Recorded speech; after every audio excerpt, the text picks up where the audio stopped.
Good evening, I'm Mike Ruzzi. Eva Mastromatio has the night off. Thanks for choosing Erie News Now at 6. Republican Vice Presidential candidate J.D. Vance is in Erie today with a message to voters.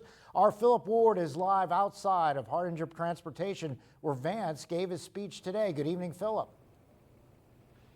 Hey, good evening, Mike. Well, we knew ahead of Senator Vance coming here to Hardinger, what he was going to talk about was the economy. How is inflation having effect on Erie County voters? And then he also talked a lot about energy, particularly fracking. But it was no mistake, Mike, that he was here. As you can see, by the way, behind me, they're just cleaning up from Senator Vance's visit. But he talked an awful lot about trucking and how the trucking industry has, as he says, been really crippled under the President Joe Biden, Vice President Kamala Harris administration. He says gasoline has just risen all throughout. And then after he wrapped up, we got a chance to, first we got a chance to speak with him, but we also got a chance to talk to Erie County Republican Chairman Tom Eddy. And I said, well, Tom, given the speech that Vance gave today, what is it about Erie County voters and how can Senator Vance relate to us here locally?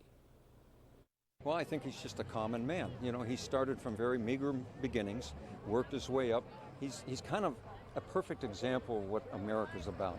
You know, if you work hard, you know, focus on what you want to gain, you'll rise and you'll do well in life. And he has done that.